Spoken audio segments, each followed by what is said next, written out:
भगवान परशुराम।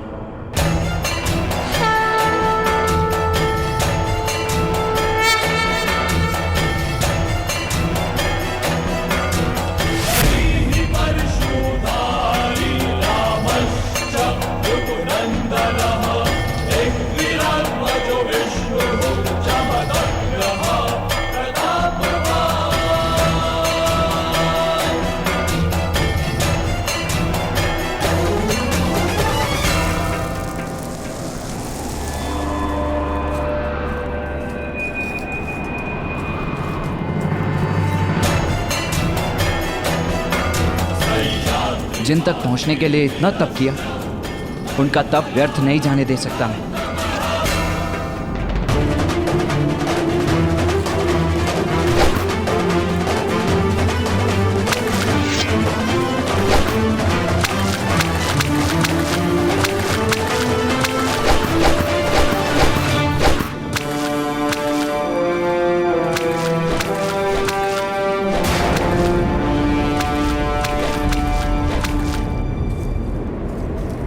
कौन है वो जिसने परशुराम की तपस्या भंग करने का दुस्साहस किया? मैं आपकी तपस्या भंग नहीं करना चाहता था आदरणीय। मैं तो केवल इस शिवलिंग की रक्षा कर रहा था जिसके सामने बैठकर आप तप कर रहे हैं। शिवलिंग पर बाणों से प्रहार करते हो? क्या तुम्हें इतना भी ज्ञान नहीं? शिव सर्वश्रेष्ठ है, उनसे ऊपर कोई नहीं। किसी भी सर्वश्रेष्ठ धनुर्धारी का बाण भी नहीं। महाप्रभु, ये शिवलिंग तो केवल मिट्टी की बनी आकृति मात्र है। श्रेष्ठ शिव नहीं, ये तो उसके साधक की आराधना है जो शिव को शिवत्व की शक्ति देती है। फिर भी यदि अनजाने में भूल हुई हो तो मैं क्षमा चाहता हूँ। वाचाल हो परंतु तर्क का ज्ञान रखते हो। ब्राह्मण हो।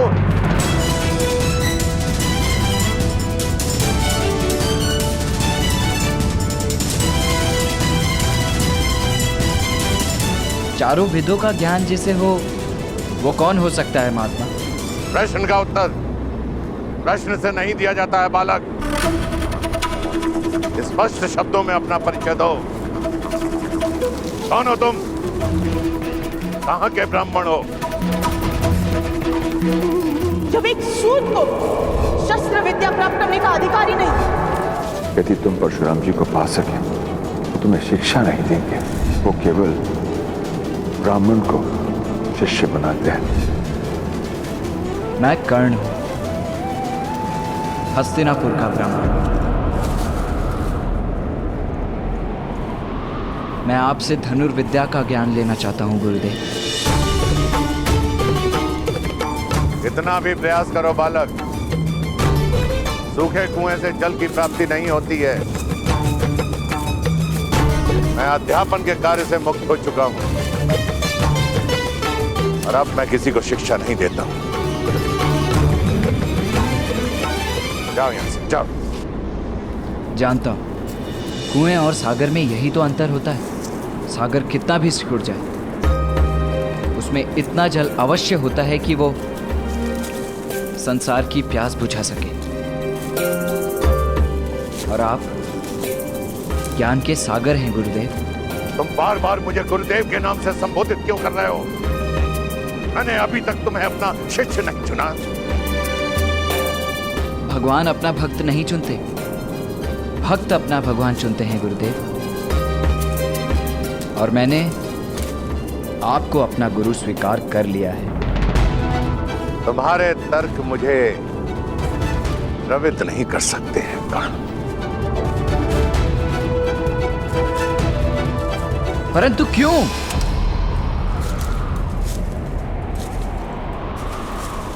याचक को याचना से पहले ज्ञात होना चाहिए कि वो किसके समक्ष याचना कर रहा है। अब मैं एक साधनार्थ ब्राह्मण हूं जिसके पास देने के लिए कुछ भी नहीं है। जब शस्त्र उठाने थे उठा चुका।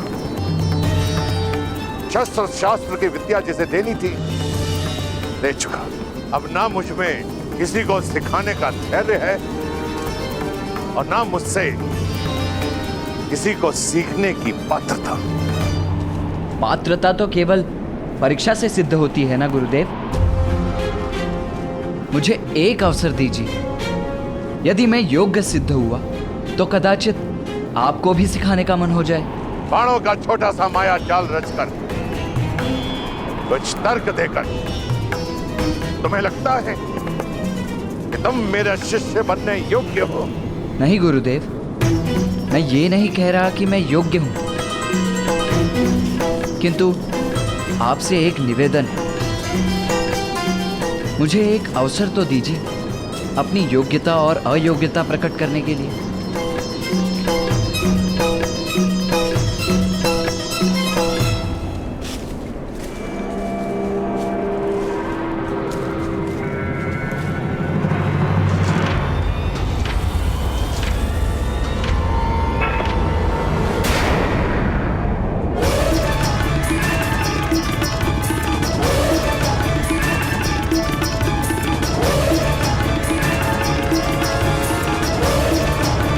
तुमने मर्यादा का उल्लंघन किया है बालक। तुमने मेरे पर्दे को छूने का दुस्साहस किया है। दुस्साहस में भी साहस छुपा होता है गुरुदेव। बस एक अवसर दीजिए, परीक्षा लीजिए मेरी।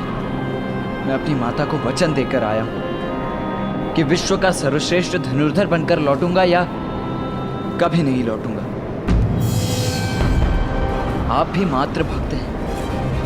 एक अवसर दीजिए। यदि मुझे सुपात्र न पाए तो इसी फरसे से मेरा सर काट दीजिएगा। मूर्ख बालक, जानता है तू किससे बात कर रहा है? उनसे जिन्होंने एक नहीं 21 बार धरा को क्षत्रियों से विहीन कर दिया था। उनसे जिन्होंने अपने पिता के वचन पर अपनी माता का सर काट दिया था। उनसे जो मुझे योग्य न पाकर एक क्षण का भी विचार नहीं करेंगे मेरा सर काटने में।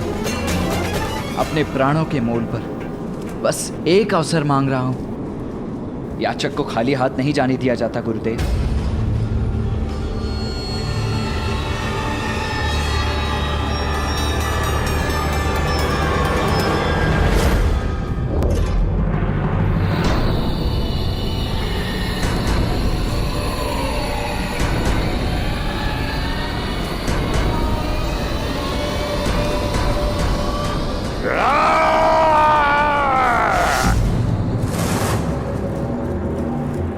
तुम्हें मृत्यु का भय नहीं है।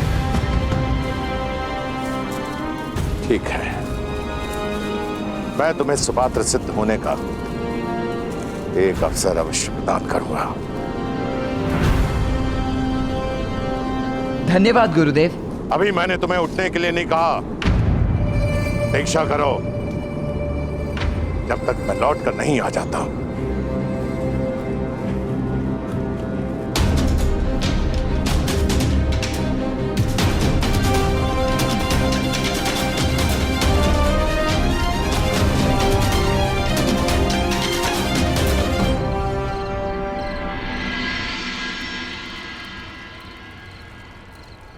तो क्या अंधकार तुम्हारे प्रतिभा के लिए सीमा बनेगा अर्जुन? तुम्हारा अगला पाठ तभी शुरू होगा जब तुम उड़ती हुई मक्खी को फेंक दोगे, वो भी अंधकार में।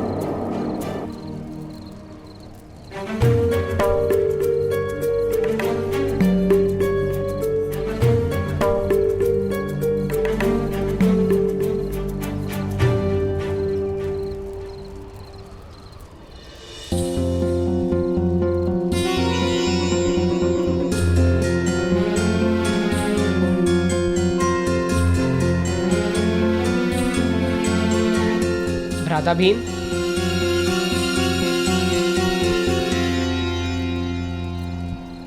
भ्राता भीम, आप अंधेरे में भोजन कैसे कर लेते हैं? भोजन के लिए आंखों की आवश्यकता ही क्या है अर्जुन? भोजन कहीं भी हो, मेरी घ्राणेंद्रियां उस सुगंध को पा ही लेती है। और एक बार खाना हाथ में आ गया तो भीम के मुख के अतिरिक्त और कहाँ जाएगा? लक्ष्य का संबंध मनुष्य की इच्छा और अभ्यास से ही होता है। यदि इच्छा प्रबल हो और अभ्यास सघन हो तो लक्ष्य स्वयं सामने आ जाता है। मैं आपकी बात का तात्पर्य समझ गया गुरुदेव। अब अर्जुन अंधकार में भी उड़ती मक्खी पर लक्ष्य साध कर दिखाएगा।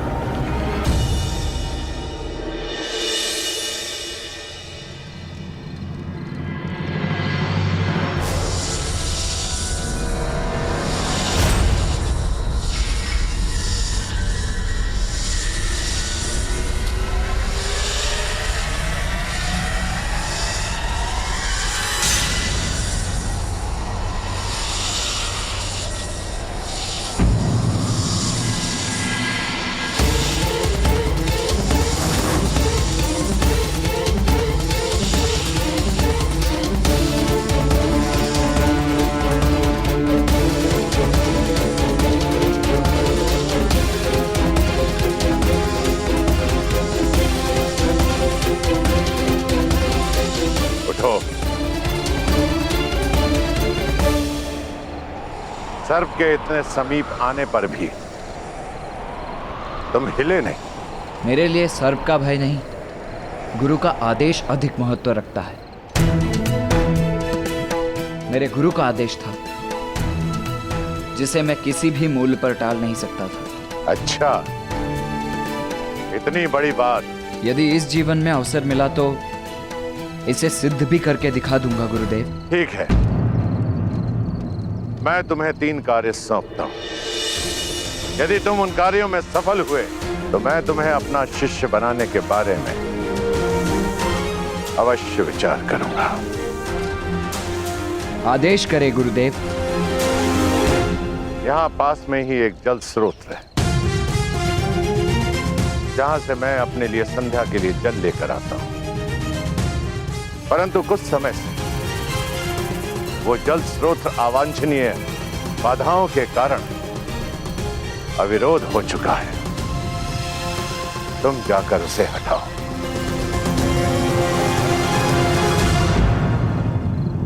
अर्थात यदि एक बात सुनकर समझने की क्षमता नहीं है तो श्रेष्ठ धनुर्धर बनने का प्रयास करके तुम अपना और मेरा दोनों का समय नष्ट कर रहे हो बालक। आदेश का पालन होगा गुरुदेव। 3 बातों का स्मरण रखना। कई बार कुछ नकारात्मक शक्तियां मेरे तप में भंग डालने का प्रयास करती हैं, तब तक जब तक कि मैं उन्हें समाप्त नहीं कर देता।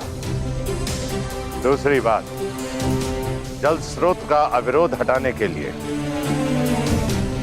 तुम धनुर्विद्या का उपयोग नहीं करोगे।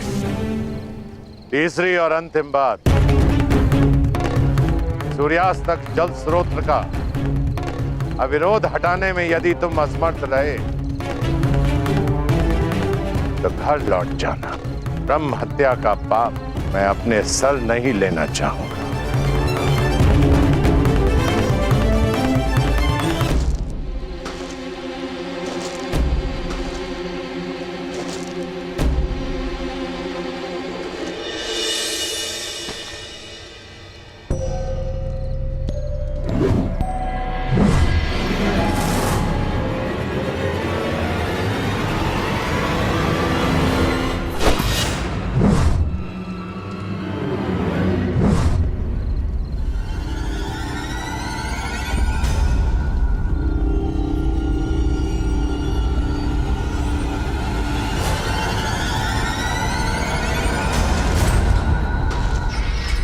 कौन है?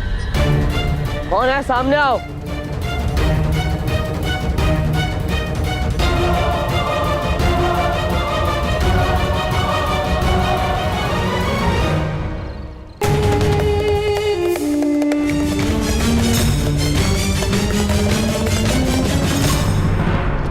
ठहरो।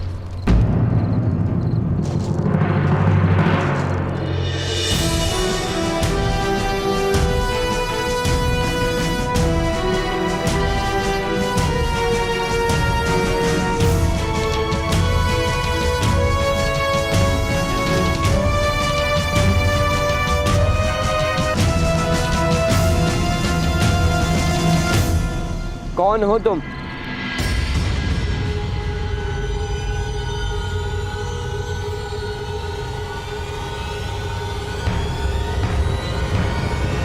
परिचय दो अपना।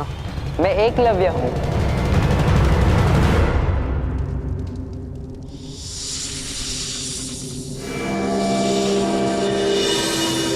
कौन है वहां? मैं चुनौती देता हूं, सामने आओ। मैं तुम्हें युद्ध की चुनौती देता हूं।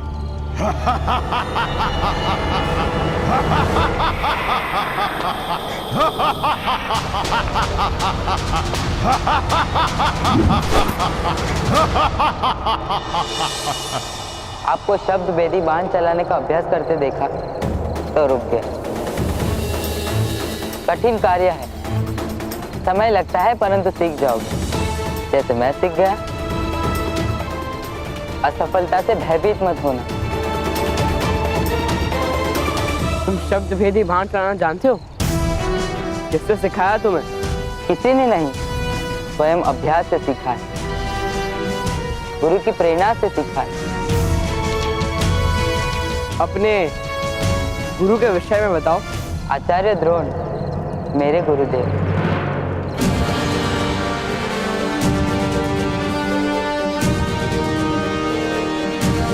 असत्य।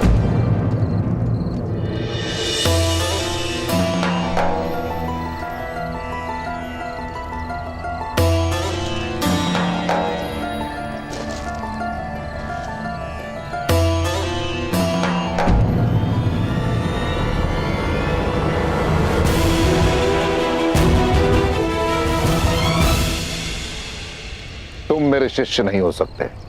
परंतु आप मेरे गुरुदेव हो। मैंने आपको अपने शिष्य को सिखाते देखा है, देख देख कर मैं भी सीख गया।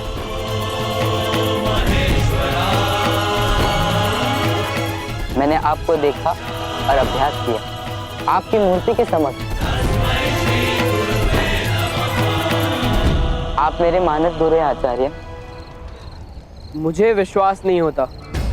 अपनी बात सिद्ध करो, प्रमाण दो कि तुम शब्द भेदी विद्या जानते हो।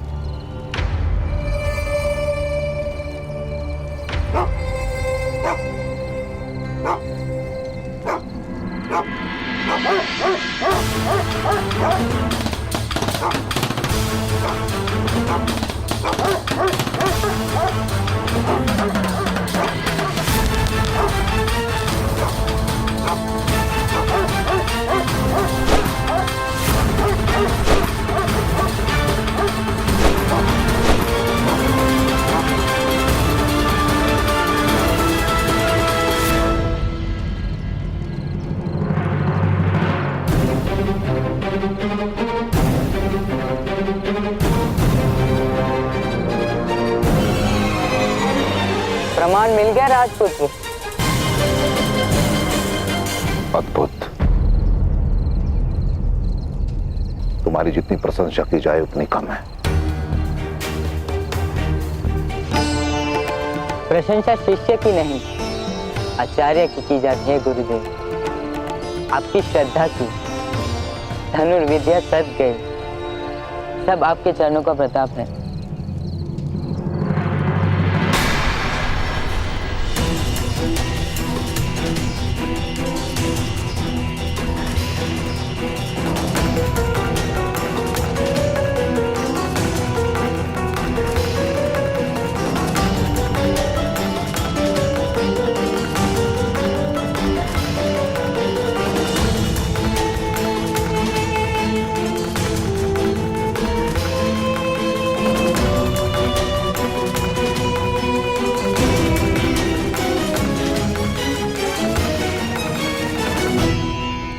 सूर्योदय होने वाला अर्जुन, जाओ विश्राम करो।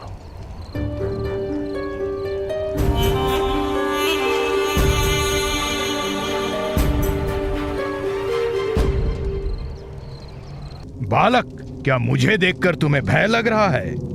मुझे मृत्यु का भय नहीं, भय केवल इतना है कि गुरु की अपेक्षा पर असफल ना हो जाऊं। तुम्हें अपनी मृत्यु का भय नहीं है कर्ण, पर देखना यह है कि अपनों की मृत्यु के भय से अछूते हो या नहीं?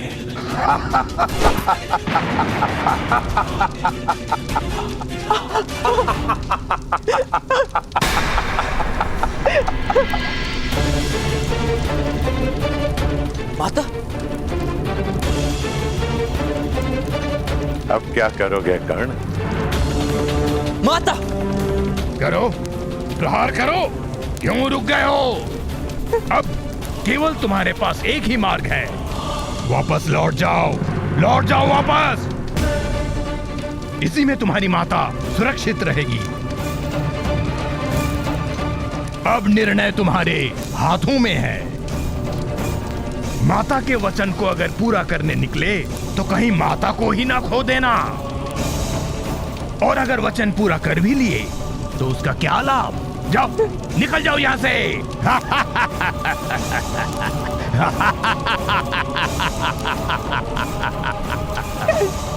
मेरे प्राणों की रक्षा करो। जैसे कह रहे वैसे करो कर्ण। घर लौट जाओ कर्ण, घर लौट जाओ।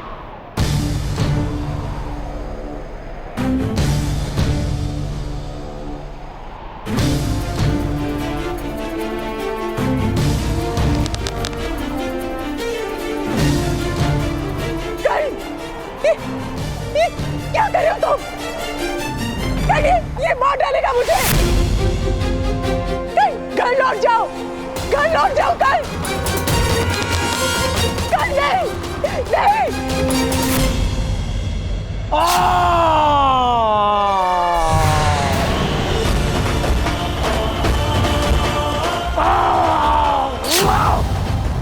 अपनी माया से तुमने मेरी माता का रूप तो रच डाला था ना, किंतु मेरी माता के व्यक्तित्व को नहीं रच पाए।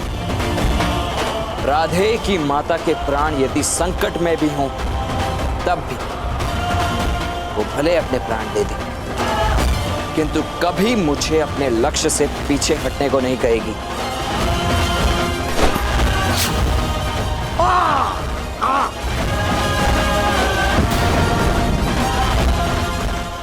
सूर्योदय में एक प्रहर से भी कम का समय बचा है।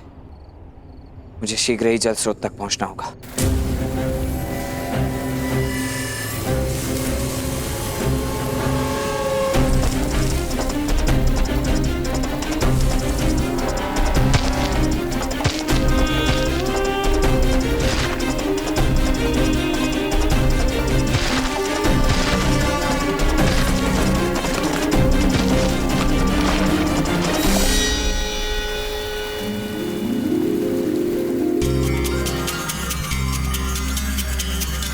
मैं परीक्षा में सफल हुआ गुरुदेव।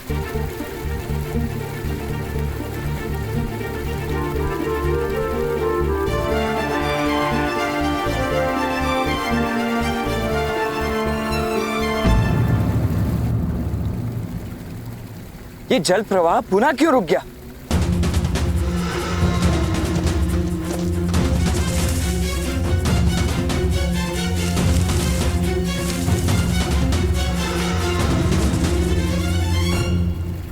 हे महादेव, कुछ ही पल शेष है और अभी भी अवरोध है। क्या करूं?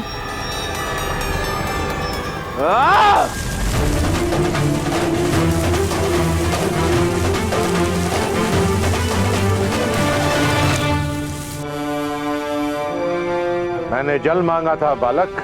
गुरुदेव, न बहता जल कभी रुका है और ना ही कर्ण कभी रुकेगा। मैं भी जल की ही भांति हटी जो अपना मार्ग निकाल ही लेता है।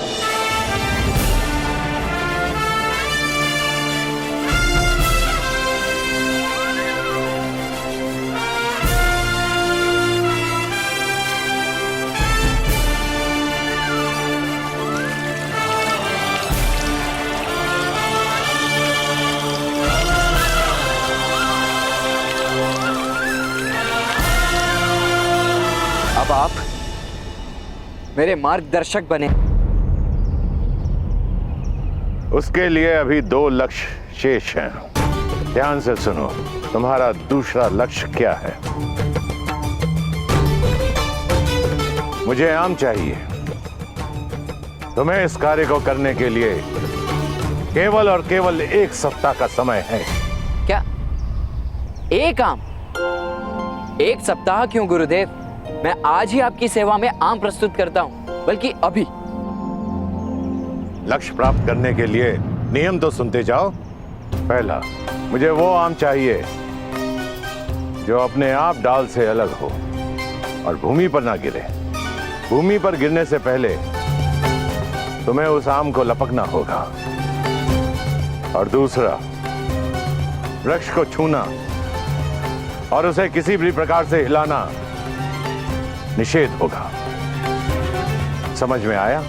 जी, और निश्चित रूप से तीसरा नियम यह होगा कि मुझे धनुर्विद्या का प्रयोग नहीं करना है।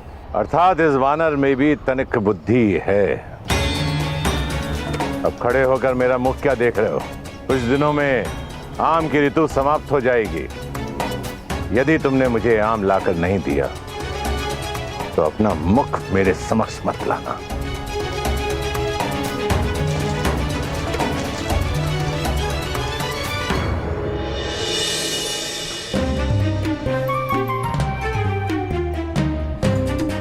ये भी कोई परीक्षा हुई?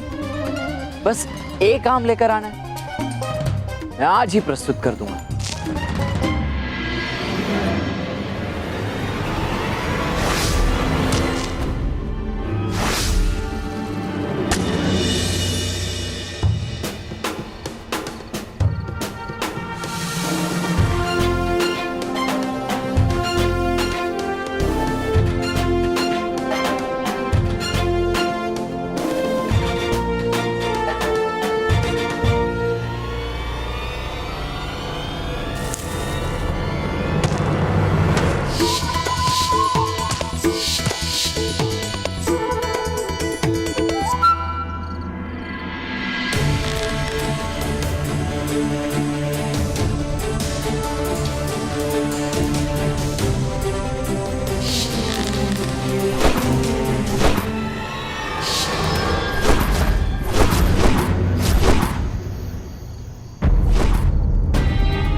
कैसे एकलव्य ने केवल अभ्यास से शब्द भेदी कला प्राप्त की?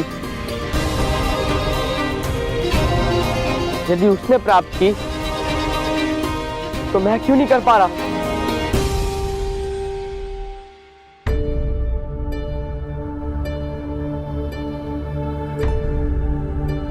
प्रणिपात गुरुदेव। अर्जुन, मैं तुम्हारी प्रतीक्षा करूंगा। अर्जुन, बैठो, क्षण भर विश्राम करो, क्योंकि निद्रा और थकान तुम पर हावी हो रही है। नहीं गुरुदेव, आपने कहा था ना, क्या अंधकार मेरी सीमा है? जब अंधकार मेरी सीमा नहीं बन सकती, थकान और निद्रा भी मेरी सीमा नहीं बन सकती गुरुदेव। मुझे बस और अधिक अभ्यास करना है। नहीं अर्जुन, तुम स्वयं पर दबाव डाल रहे हो।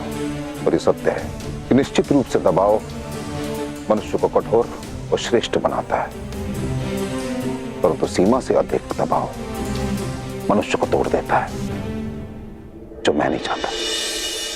तुम्हें केवल इतना करना है अर्जुन। नहीं गुरुदेव, आप मत बताना। यदि एकलव्य अपने परिश्रम से शब्द भेदी बाण चलाना सीख सकता है, तो मैं क्यों नहीं सीख सकता गुरुदेव? अवश्य सीख सकते हो। जिस प्रकार भरे हुए पात्र में अधिक जल नहीं समा सकता, उसी प्रकार भरे हुए मन में ज्ञान नहीं समा सकता। तुम्हें सर्वप्रथम अपने मन को खाली करना होगा। और जिस दिन तुम्हारे भीतर के स्वर तुम्हें सुनाई देना बंद हो जाए, उस दिन तुम शब्द भेदी बाण चला सकते हो। बस प्रतीक्षा करो क्षण की।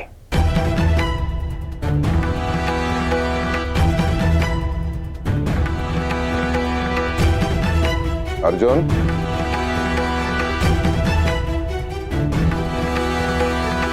स्मरण रहे कि तुम्हें इस संसार का सर्वश्रेष्ठ धनुर्धर बनाने का प्रण मैंने लिया और मैं बना के रहूंगा। सर्वश्रेष्ठ धनुधर बनने चला और यहाँ वानरों की तरह डाल से टूटे आम लपकने का प्रयास कर रहा हूं।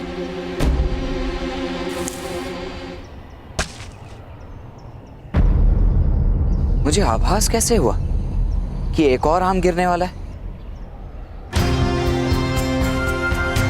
जब आम डाल से टूटता है तब एक नाद होता है, अस्पष्ट ही सही, परंतु कंपन से एक स्वर उत्पन्न होता है।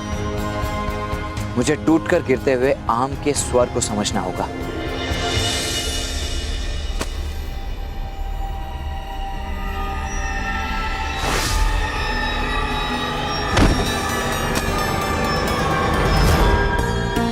मैं सफल हुआ, मैंने कर दिखाया। गुरुदेव!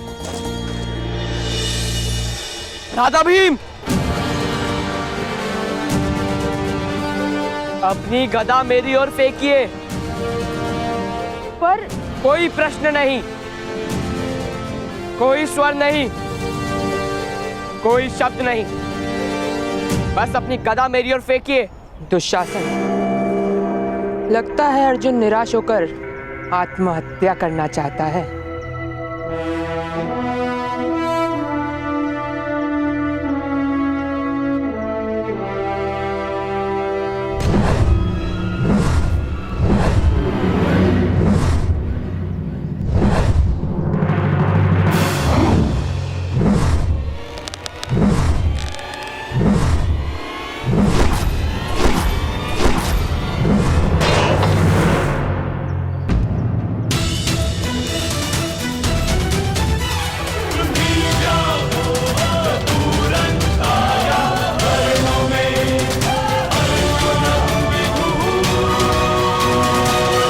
मैं भेद समझ गया राधा भीम। मुझे गुरुदेव से मिलना है। कहाँ है गुरुदेव? कुछ समय पूर्व मैंने उन्हें वन की ओर जाते हुए देखा। वन की ओर? इस समय? क्यों?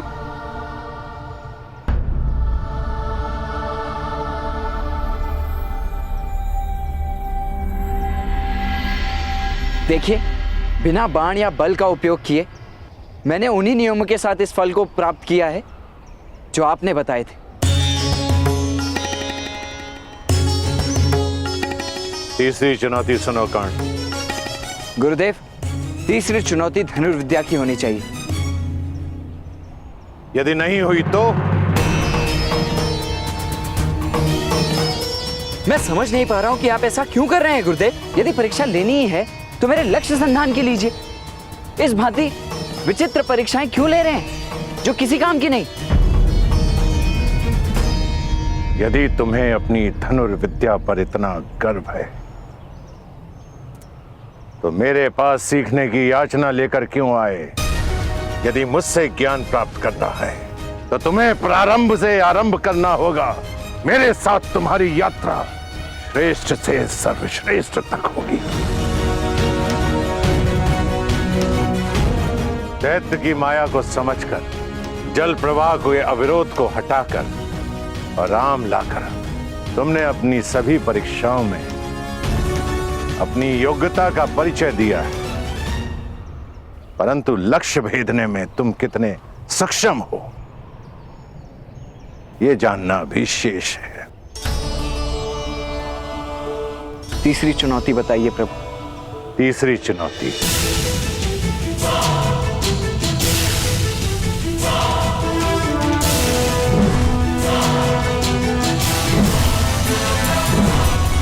ये गतिमान पत्थर, 3 नियम। इस गतिमान पत्थर को भेदना है तुम्हें। दूसरा, केवल 3 प्रयास में। और तीसरा, धनुर्विद्या के ज्ञान से।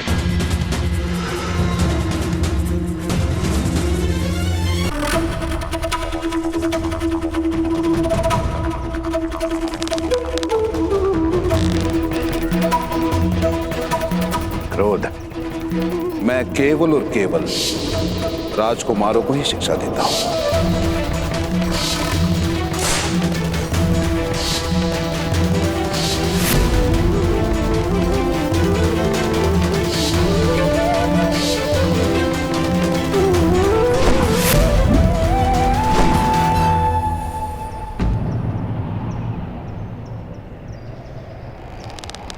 मात्र 2 अफसर कौन?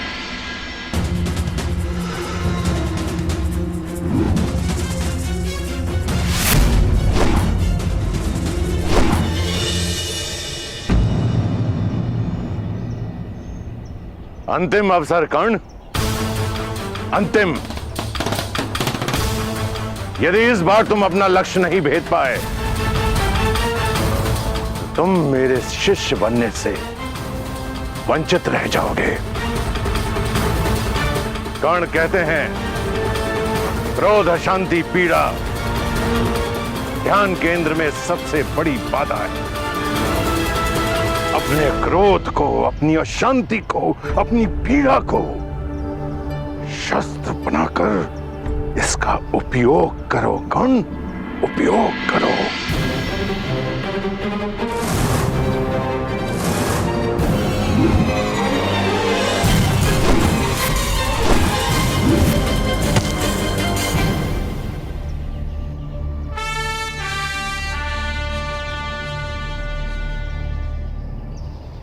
पहली बार तुमने क्रोध का सही दिशा में उपयोग किया है। उठो कर्ण, समय आ गया है तुम्हारे उत्थान का, तुम्हारे सर्वश्रेष्ठ होने का। राधे कर्ण।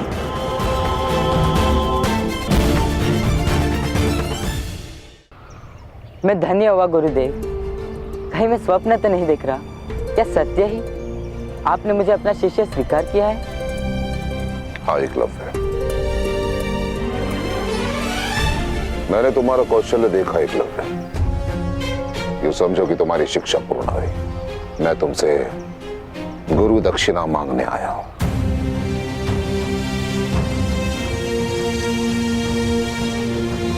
गुरु याचना नहीं करते गुरुदेव, आदेश कीजिए। ये एकलव्य आपके सेवा में क्या प्रस्तुत करे? गुरु दक्षिणा में मुझे तुम्हारे दाहिने हाथ का अंगूठा चाहिए।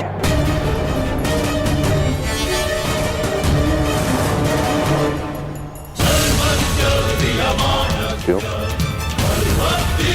भय लग रहा है एकलव्य? नहीं गुरुदेव, भयभीत नहीं।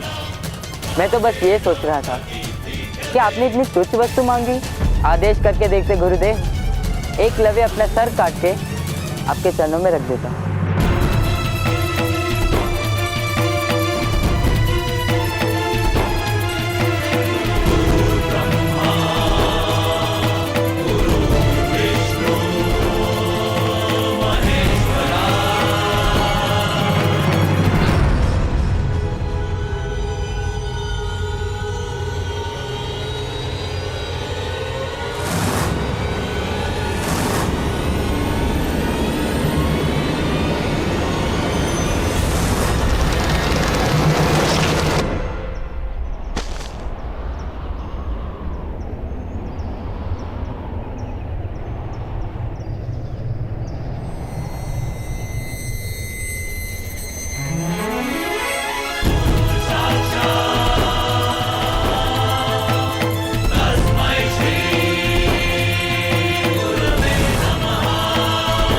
आपको गुरु दक्षिणा देकर मैं धन्य हुआ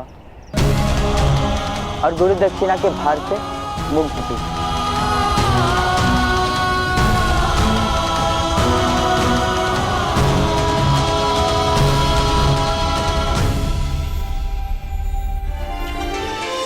जिसने मुझे देव की तरह पूजा और मैंने असुर के भांति उसकी तपस्या को भंग कर दिया। राजधर्म निभाने के लिए गुरु धर्म के साथ छल किया है इस द्रोण ने, और मेरे इस जघन्य अपराध के लिए इतिहास इस द्रोण को कभी क्षमा नहीं करेगा। कुछ वर्षों बाद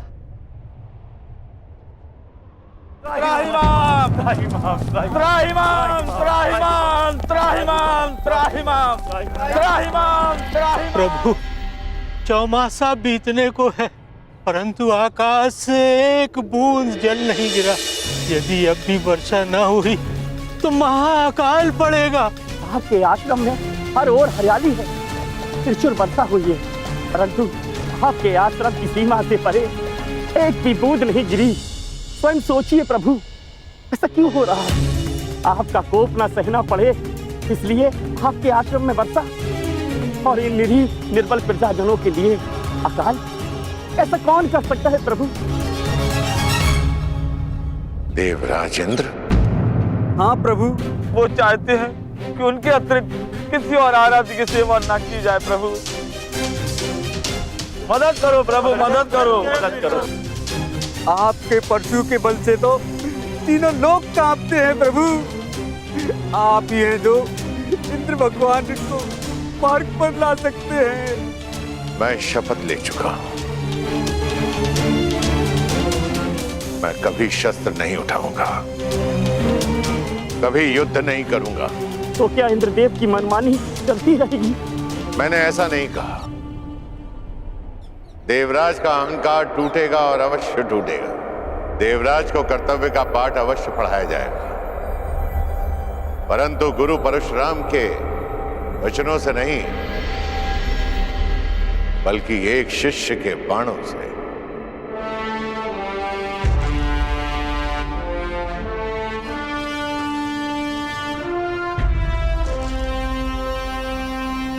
समय आ गया है संग्राम का।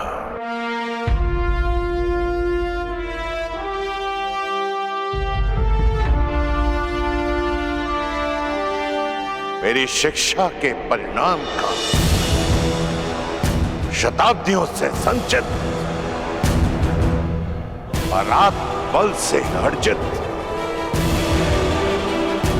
मैंने अपने सारे ज्ञान को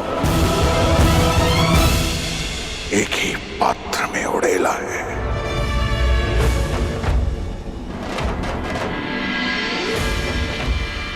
तब से तपाया है मैंने उसे। गंगा पुत्र भीष्म और द्रोण, लोह से कुंदन बनाया है मैंने।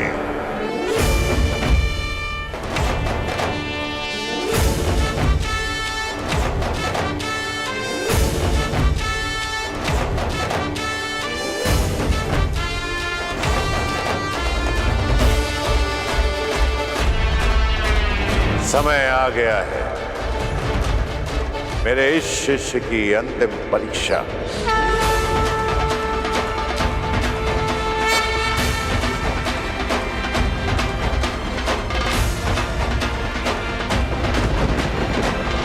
ये निर्धारित करने का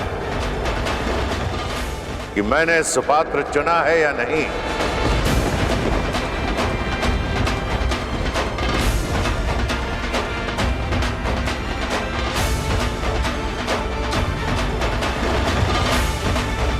लोह से कुंदन बनाया है या नहीं। मेरी शिक्षा से महायोद्धा बना है या नहीं। इंद्र को जगाना है तो इंद्रधनुष बनाना होगा।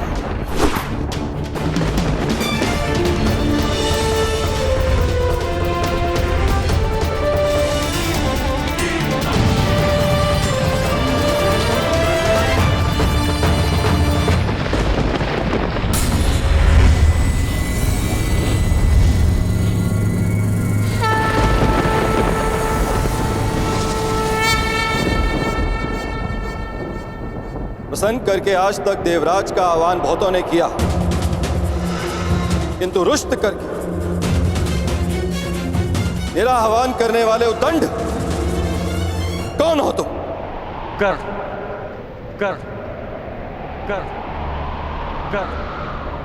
दिव्य दृष्टि से बाण शक्ति से जीते ये सारा रण, शांत चित्त धरे आत्मबल भरे जीते हर बार अगर, छूट ना पाए लक्ष्य हो चाहे सूक्ष्म सा छुपा होकर। राधे कर।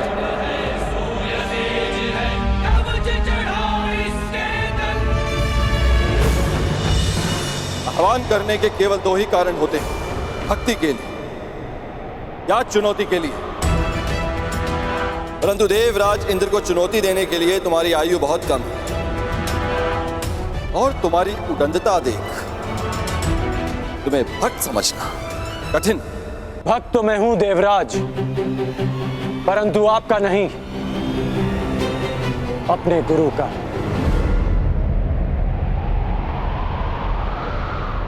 मैं यहां आपको चुनौती देने आया हूं।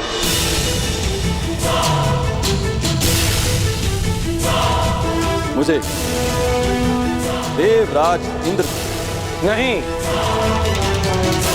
उस अहंकार को जिसने देवराज इंद्र की मति हर ली है। देवराज इंद्र को चुनौती देने वाले बालक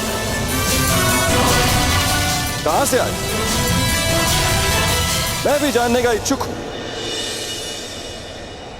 मुझे ललकारने वाले का कुल क्या है, जाति क्या है?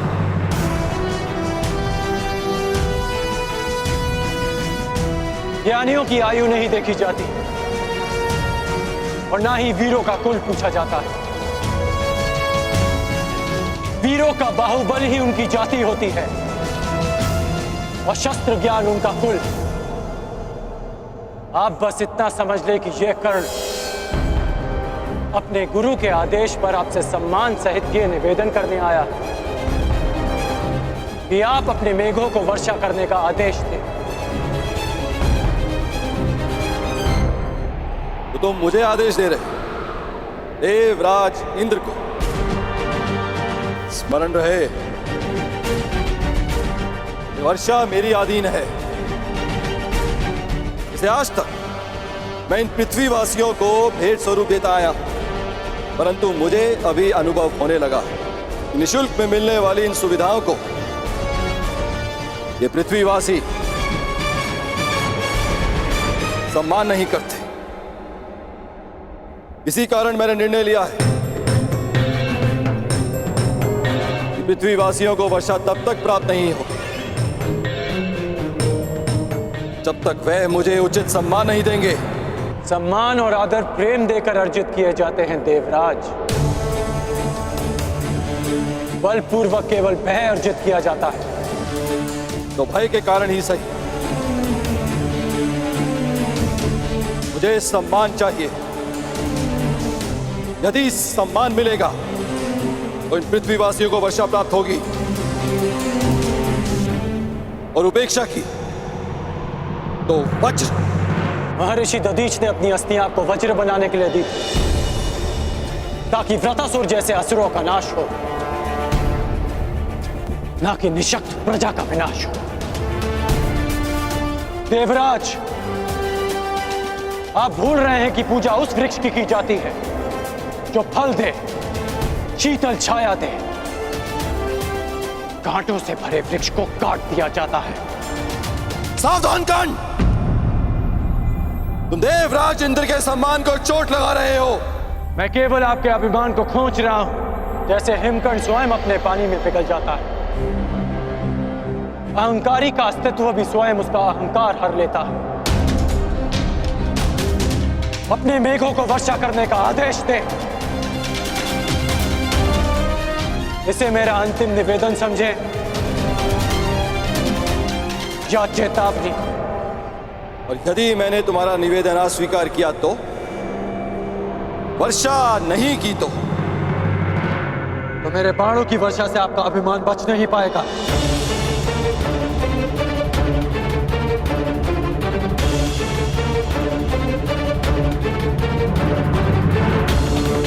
अज्ञानी बालक, एक इंद्रधनुष क्या बना लिया, देवराज इंद्र का आह्वान क्या कर लिया, तो समझने लगे कि तुम मुझे चुनौती दे सकते हो। 2 बाण क्या प्राप्त हो गए। तुम्हें प्रतीत होता है कि तुम वज्रधारी इंद्र का सामना करो।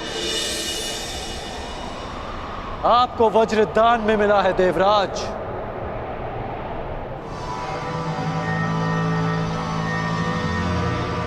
पर मैंने अपने अस्त्र परिश्रम और साधना करके अर्जित किए हैं। बस उद्दंड, बस।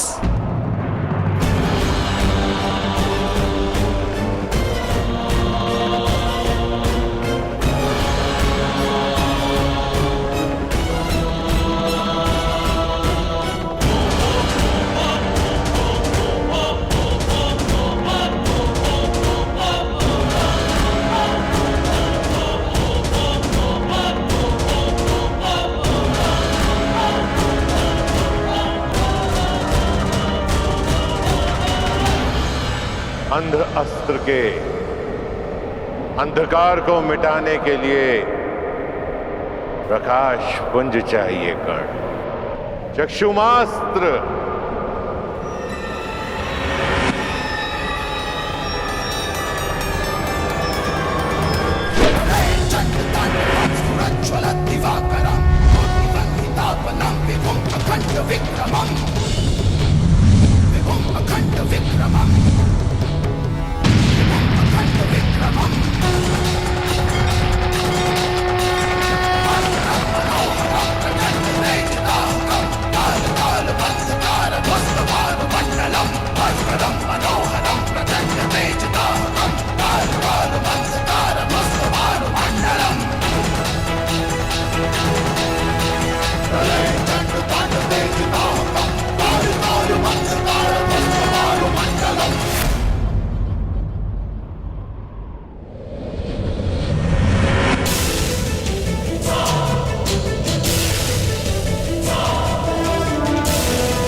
मेरे अस्त्रों को निष्क्रिय करने वाला मनुष्य ये है कौन?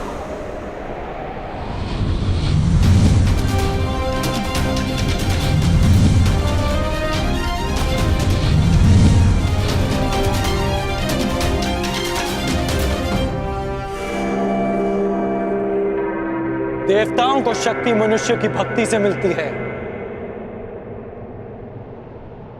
और जब देवता अहंकारी हो जाए तो मनुष्य को विरोध में खड़ा होना ही पड़ता है। और आज ये मनुष्य देवराज इंद्र पर ही इंद्रास्त्र का प्रयोग करेगा।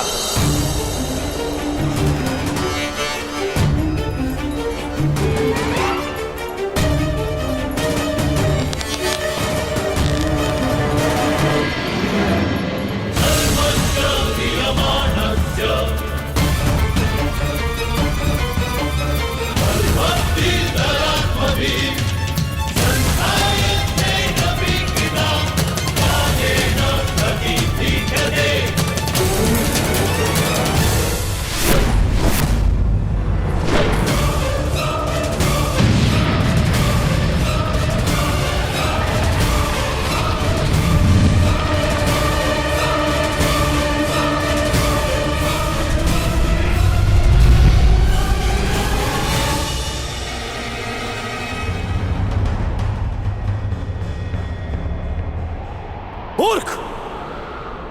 तुमने इंद्रास्त्र का प्रयोग स्वयं इंद्र पे किया। क्या तुम्हें स्मरण नहीं है कि मुझे अमरत्व मिला हुआ है, कि देव मर नहीं सकते? सुना तो मैंने भी है कि देव अमर होते हैं, तो सोचा क्यों ना आज इस कहानी की परीक्षा कर लें। आप अमर हैं इंद्र, मर नहीं सकते, लेकिन अमर होने के भी अपने दुख होते हैं। अनंत काल तक पीड़ा भोगना उनमें से एक है। बस कर्ण बस, अब तेरा नाश निश्चित है। मेरे वज्र के प्रहार के लिए सज्ज हो जा।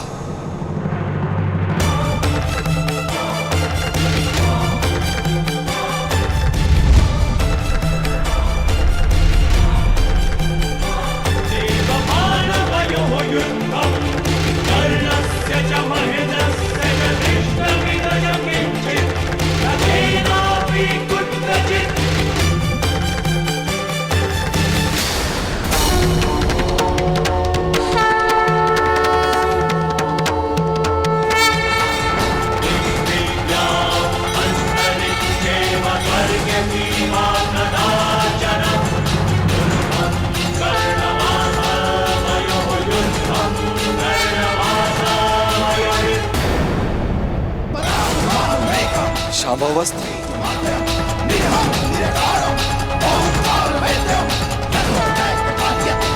महादेव शिव शंभू का दिव्य अस्त्र नहीं,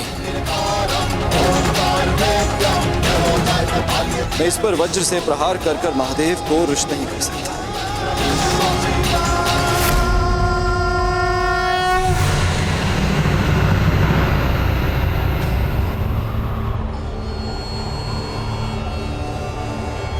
रुक जाओ कर्ण, रुक जाओ।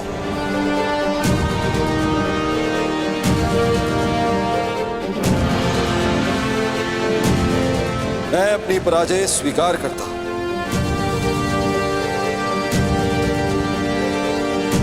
तुम्हें इस संभव अस्त्र को प्रयोग करने की आवश्यकता नहीं।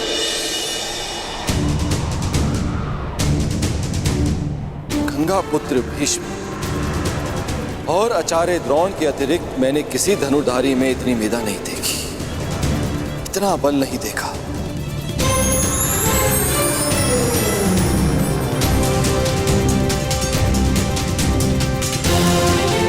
कौन हो तुम कर्ण? और कौन है वो जिसने तुम्हें इतना सक्षम बनाया?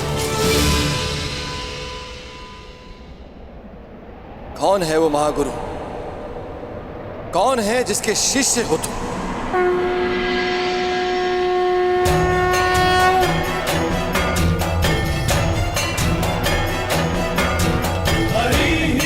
वही जिसने गंगापुत्र भीष्म और द्रोण को शिक्षा दी थी। प्रभु परशुराम आप? कर्ण, तुमने बताया क्यों नहीं कि तुम प्रभु परशुराम के शिष्य हो? क्योंकि आपके अहंकार ने आपको यह प्रश्न पूछने ही नहीं दिया। प्रभु, मैं अपनी इस उदंडता के लिए क्षमा चाहता हूं।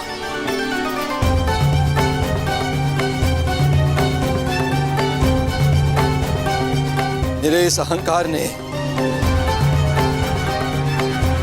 मेरी मति को हर लिया था, जो मैं समझ नहीं पाया कि ऐसा प्रतिभावान योद्धा केवल आपका ही शिष्य हो सकता है। मैं क्षमा चाहता हूं, अर्थात मेघों को अभी वर्षा का आदेश देता हूं।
तुम्हें चुनकर मैंने भूल नहीं की है कर्ण। तुमने अच्छा प्रदर्शन किया है। क्योंकि मेरे गुरु ने मेरा मार्ग प्रदर्शन किया, ये कर्ण की नहीं, आपकी शिक्षा की विजय है गुरुदेव। कर्ण, वर्षों तक तुमने शस्त्र साधना की, मेरे हर आदेश का पालन किया, मेरे द्वारा दी गई हर परीक्षा में तुम खरे उतरे हो। राधे, और आज तुमने इंद्रदेव का अहंकार तोड़कर मुझे गौरवान्वित किया है। इसका तात्पर्य जानते हो कर्ण? इसका अर्थ यह है तुम उन शस्त्रों को धारण करने के पात्र बन गए हो जो देवताओं को भी उपलब्ध नहीं है। मैं तुम्हें ब्रह्मशीरस्त्र की दीक्षा दूंगा। मैं तुम्हें ब्रह्मांड अस्त्र की शिक्षा दूंगा और परशुराम को सदैव ये गर्व होगा, ये दीक्षा प्राप्त करने वाला साधे कर्ण परशुराम का प्रतिबिंब है।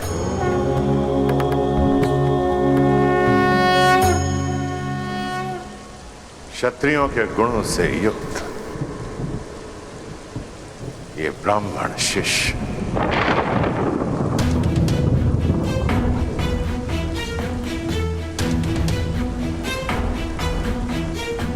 इतने वर्षों में असंख्य बार तुमने मुझे मेरी युवा अवस्था का स्मरण कराया और आज इन मेधों को,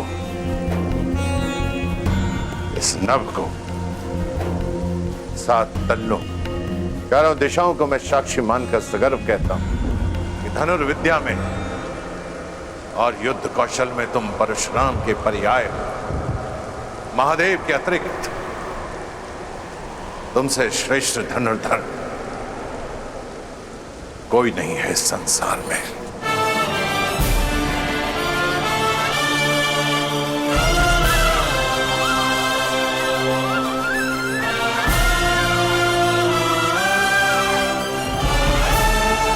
चिरायु भाव कर्ण,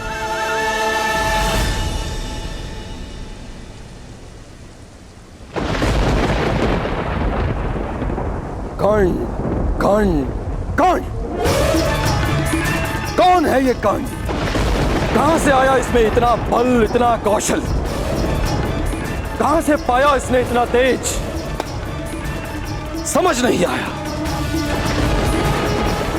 कि केवल ब्राह्मणों को शिक्षा देने का प्रण लेने वाले परशुराम ने आखिर क्यों एक सूत पुत्र को अपना शिष्य बनाया। कुछ तो भेद है जिसे इंद्र भेद करके रहेगा। देवराज इंद्र को तो तुमने पराजित कर दिया कर्ण, परंतु देवराज इंद्र के भीतर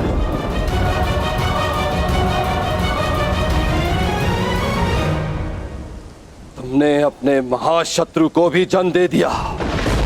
तुम्हारे विनाश तक तुम्हारा पीछा नहीं छोड़ूंगा कर्ण।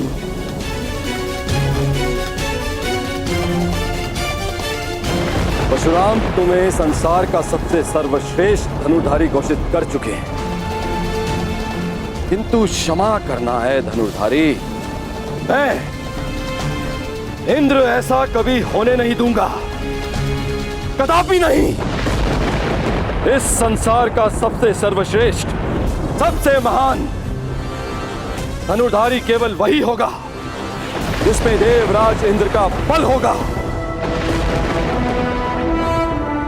देवराज इंद्र के वज्र का तेज,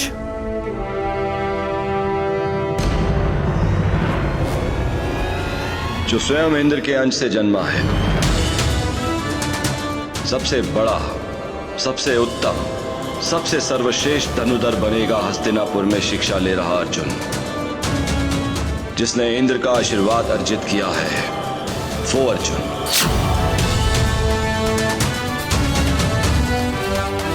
तुम जैसा धनुर्धर ना कभी जन्मा था,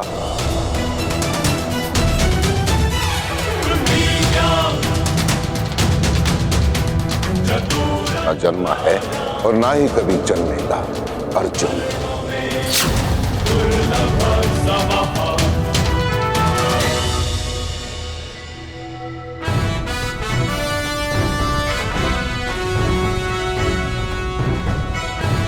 तुमसे श्रेष्ठ धनुर्धर कोई नहीं है इस संसार में।